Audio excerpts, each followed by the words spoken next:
Welcome to Stuff You Missed in History Class, a production of iHeartRadio.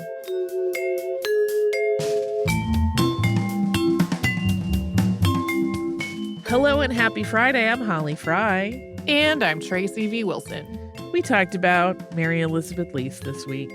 The mixed bag that is Mary Elizabeth Lease. Yeah. Which makes me want to talk about a subject. I don't want to say it's near and dear to my heart, because I don't like it, but a thing that grinds my gears and is a soapbox, and that is charity racism. Okay. Because there are definitely people who are willing to ignore when someone does really racist stuff if they're like, but they do so much good charity work. I kind of feel like that's happening here. Listen, have I gotten in a fight on the socials with a friend of one of my relatives, and when I talked to that relative and said, what the hell, dude? That person's super racist. And they're like, but they raise money for charities that help people who are, and I'm like, no, that they're still racist. That doesn't exclude them from it. And it makes me furious. So, yeah.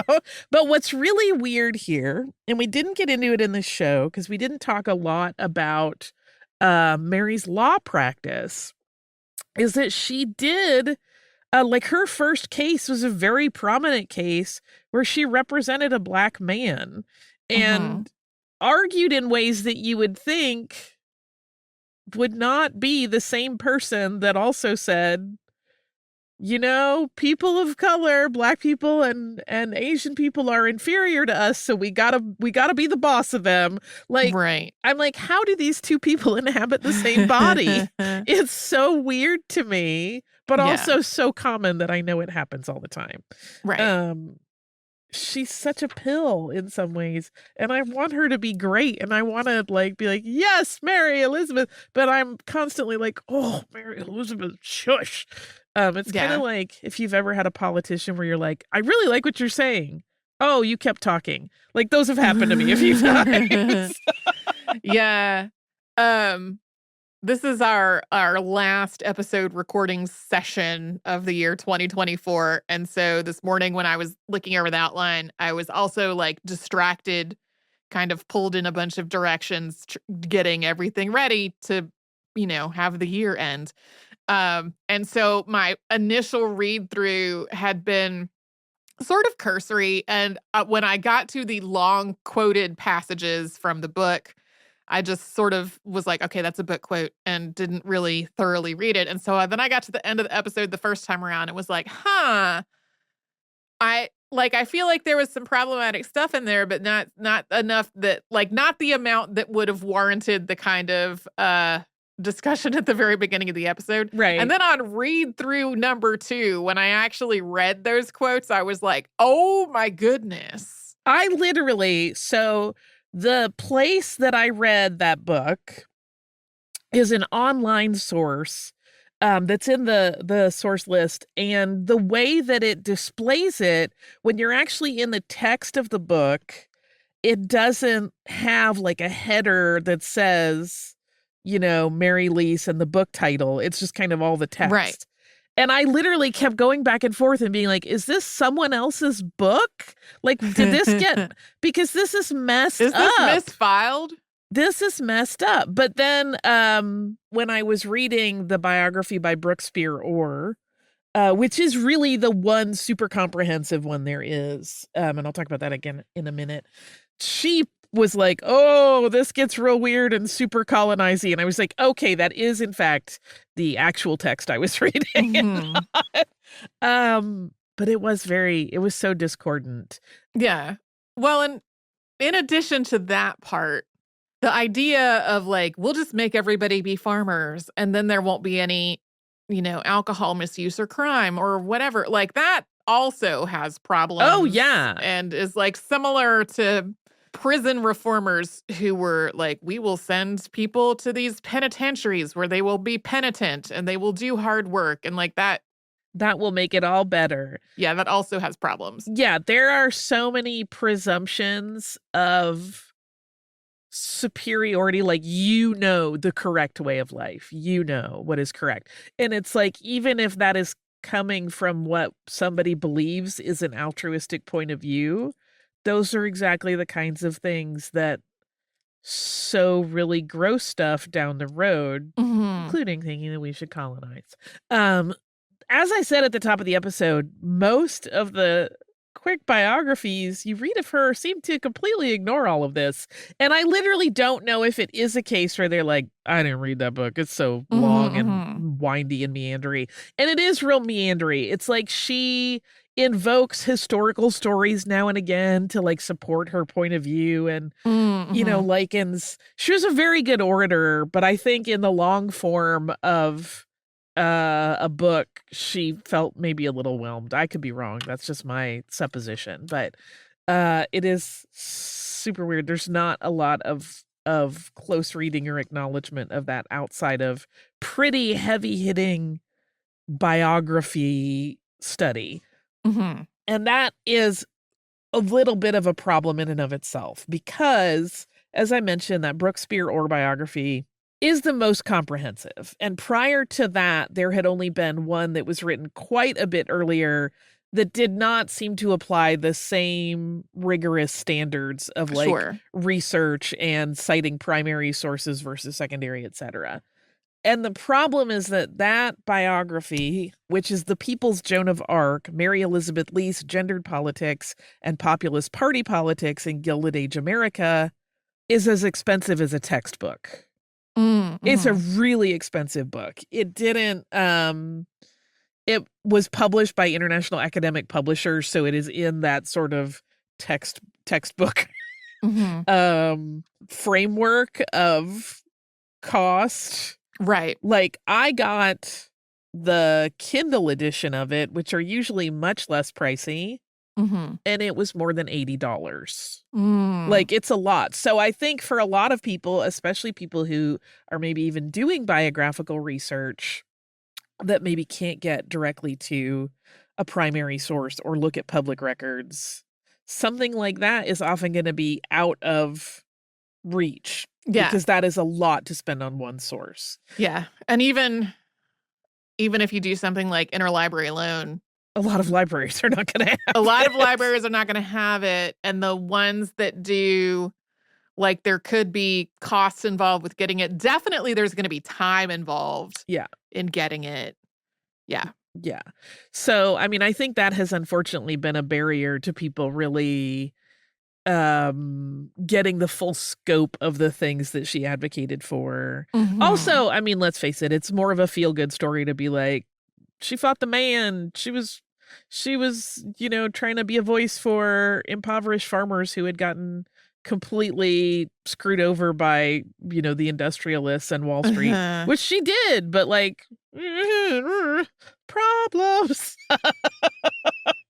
Yeah, the stuff that got said about her in the press though, I don't know how she bore it in some Mhm. cases. Like, a lot of it was just, like, the same kind of petty, gross stuff that you would see about someone today if they were trying to lobby against very powerful, wealthy forces, right? There were a Mhm, lot of mhm. kind of insinuations that she was the man in her relationship with Charles and that he must be very effeminate and like just super heteronormative, stupid and stuff. And also like a lot of kind of gendered attacks like that like she couldn't Mhm. possibly be a real woman and just like stupid gross things that are easy to dismiss as, well, that's stupid, but like she was getting it from all quarters all the time. Like, even though she had a lot of supporters, she had just as many detractors who were just as happy to be loud about it. Um, so it's a wild thing. But this is also one of those episodes that is both depressing and heartening for me because Okay. it's like uh, aside from the fact that woof, I really hung up about this "let's go colonize" thing she had going on. But aside from the fact that, from that, she was fighting for the same stuff that we are still trying to get sorted out today. Mhm. which is awful and Mhm. depressing. But also there's part of me that's like, well, I guess everybody has always felt doomy, so we're not that unique, even though Right. we always feel like we're in the doomiest doom zone. Yeah. I don't know if that helps anybody. It's kind of a really a pessimist way to feel a little better about Mhm. it. It's always sucked and it always will suck, but it's always sucked. There's always been terrible wealth inequality and people fighting to just get by and not having the means to recognize or get around the manipulative ways that big business can hurt little guys without even caring. Right.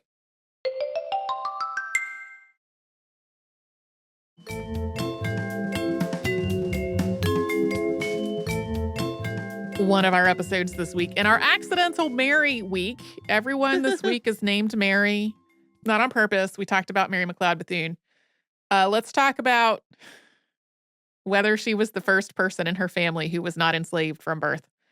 Yeah, you messaged me during your research and you were like, "This is a mess." Well, so I started looking into this really early on initially because I had at that point read like 3 or 4 really brief biographical sketches on places that should be pretty accurate, one would expect. Like, I don't want to name names, actually.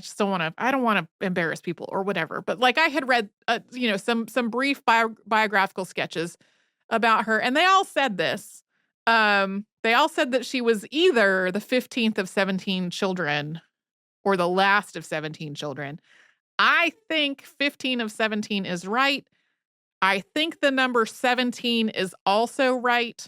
Um, she gave an interview later on in her life in which she was asked to name off all of her siblings, and she did only name 15, but I do think she had some siblings that died when they were babies. Right.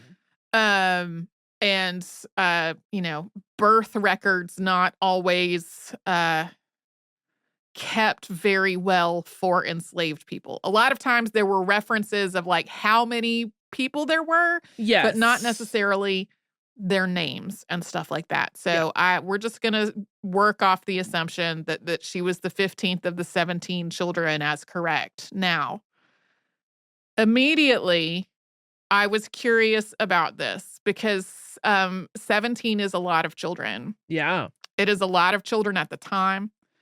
It's a lot of children for an enslaved mother who was enslaved for a chunk of that time. It's a lot of children. There is some physiology involving how long it takes to carry a child Right.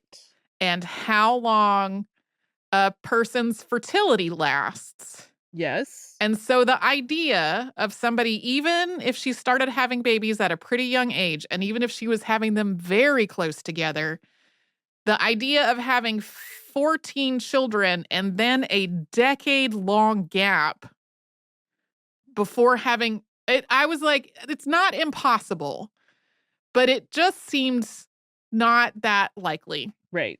So I was like, I should go check on this. And it was very easy to find quickly that there was this 1870 census that listed a child who was 1 and one who was 3 in 1870. And that would mean both of them were born after the abolition of slavery. Right. We're not even going to get into Emancipation Proclamation and anybody born between 1863 and 1865. There's a lot of just questions Right. there. So I was like, wow, okay, this just seems to be a widely repeated bit of inaccuracy, which happens. It has happened on our show, I'm sure, that we have, repeated something that has been repeated so much Right. that it's just ubiquitously everywhere. Where I started to feel like I was losing it was brand new academic work, and brand new as in within the last 5 years, biographies written by people with terminal degrees in their field, in at least one case for an academic press. Like, I would expect if you're writing a brief biographical sketch of somebody for a website. There's one level of research involved there. Right. If you're writing a full-on biography of somebody, I would expect this pretty, to me, obvious gap to at least raise some questions. Right. And so when it apparently hadn't, I was like, am I missing something here? Right. Did every copy editor not do a little math in their head? Yeah, there are a lot of eyeballs that have looked at some of those whose job it is to catch weirdness. Yeah. I could see where it would make you feel like you were losing your mind. I was questioning my own ability to read and do math. I was like, am I confused about when the 13th Amendment was ratified? And I think part of the reason that I got so focused on it is that there is a pattern that I have seen in working on this show for a really long time, in adding elements to the stories of Black people, especially Black women, that make them seem almost romanticized or superhuman. And I can see aspects to this as positive, as like reclaiming a story and making it a story that is about inspiration and worth for Black people who have not been covered that way in a lot of historical writing. But I also think it kind of adds into this idea that the Black people who throughout history have been the biggest activists and the most effective at what they were doing were somehow exceptional as people. It wasn't just that they had access to education or that they had access to resources, but that they were somehow different from all of the other Black people. Yes. And it carries through into things like, this is not the case with Mary McLeod Bethune. There is a ton of academic work about Mary McLeod Bethune, but there are a lot of figures in Black history, especially Black women, where I can find children's books about them, but no academic scholarship. And I feel like all of this stuff is tied together. Yes. Interconnected. So anyway, that was how I wound up spending an inordinate amount of time on this one question, and also questioning my own, like, mental faculties. Yeah.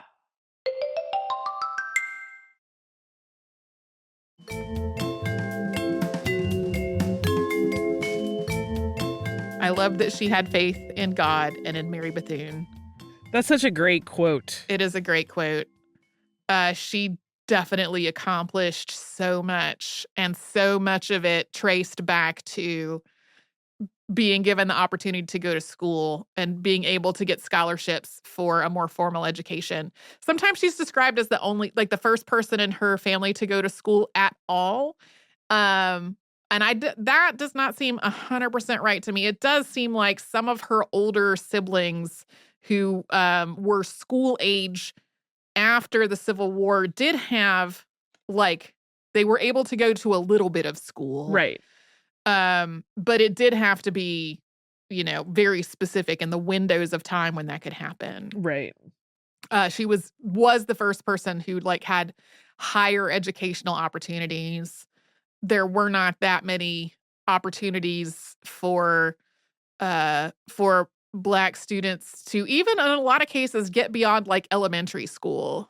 Like a lot of the first schools that were established for Black students were more like elementary school level of education. So, like, getting to high school was there were access issues there, and then, like, getting to college, a whole other thing. So anyway. Yeah, I mean, she is one of those cases where she was clearly exceptional. Yeah. Which to me is evidenced by the fact that it took a lot of drive for her to continue to do all those levels of education. Sure. Obviously. Even Yeah. if you have access, like that's a lot of drive. But also like when her education was done, it was like she never slowed down. She just No, kept she going really like, didn't. more on the plate, please. More on the plate. I could do more than this. I still have a little bit of room. You could put one more responsibility. I could take one more thing on. It's no problem. Just one. Sure, that's not a problem. Like throughout her life, I get exhausted just reading her life story. I'm like, did you ever just sit down quietly with a cup of coffee for an hour and chill out? Like what happened Yeah. there? She also did all of that, well, a lot of it while essentially being a single parent. And like I didn't find a lot written about her son other than that he did feel like that he did not get a lot of attention because of his mother's work and her other, Right. everything that she had going on in her life. So, like, I didn't find a ton about him either, but, like, she still was, like, she was educating her son along with those first students that she had, and she was raising him while also doing 9,000 things. Like, let's start a school and a hospital and a mission for turpentine workers Yeah. at the same time. Yeah. Uh, Exhausting. yeah. Yeah. Lie So down, Mary. Like I just wonder. I also found myself thinking when you were talking about that period later in her life where she like retired, and I'm air quoting that because she unretired. Mhm. Like in those roles, what is the transition for her going back into them like? Yeah. Did someone do that job and then go, no, I can't really handle this the way you could anyway, so have at it? Or like, I mean, is it I picture everything, all of the plates kind of spinning and then maybe hitting the ground when she's like, "Oh, I'm unwell. I can't work for a little while." Yeah. More likely, I think she was so driven and organized that she probably had fail safes in place for times when she couldn't be there. But I just am like, I don't know how the world kept going when she was like, I need downtime, Yeah. Yeah. because that was a lot of stuff. Right. I mean, I get fussy when we have to, like, in cases like this, hurry up and get everything done before the holidays so we Right. can, like, Have a little sit on the break. couch with a cup of coffee and not do anything for a while. So I can't even imagine what that Yeah. would be Well, like. and there were definitely times where the how much she was doing and how much effort she was putting in does seem to have led to some like maybe not led to, but at least contributed to some pretty serious illnesses. Yeah. Um and so yeah.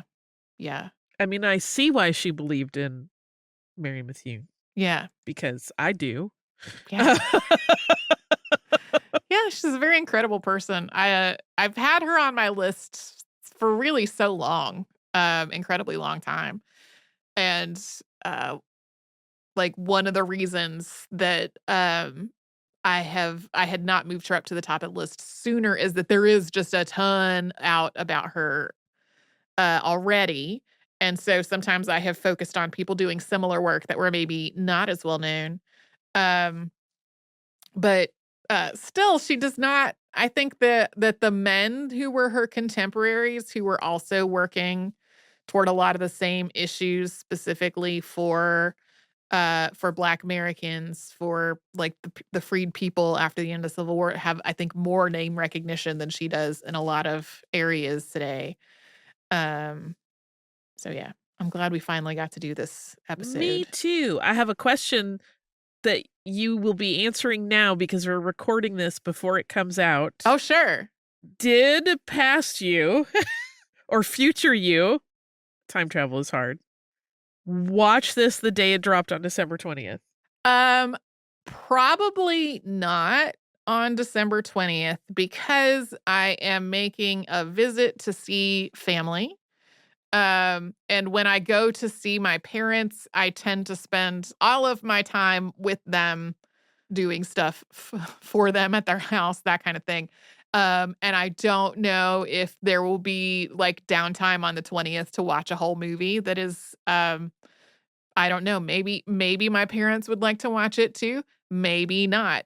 I pretty much my mom has control of the remote and is the decider in what we are gonna watch. Seems fair. But I probably will watch it over the break after I am back home again.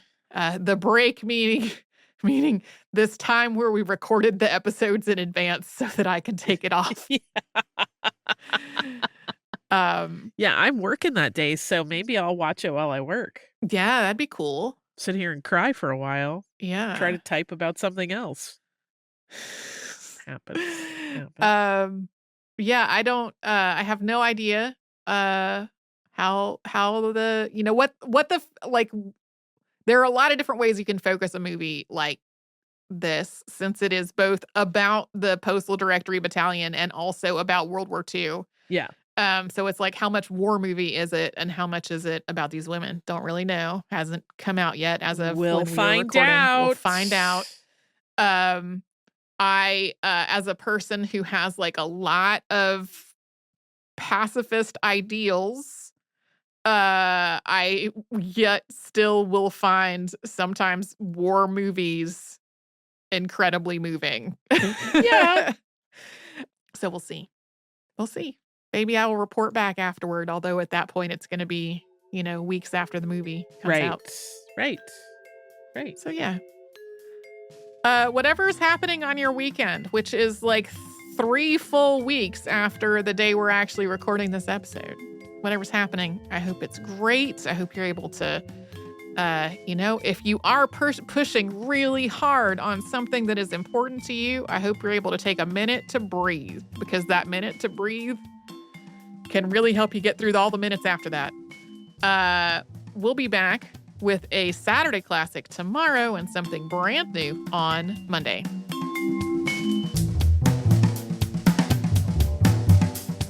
Stuff You Missed in History Class is a production of iHeartRadio. For more podcasts from iHeartRadio, visit the iHeartRadio app, Apple Podcasts, or wherever you listen to your favorite shows.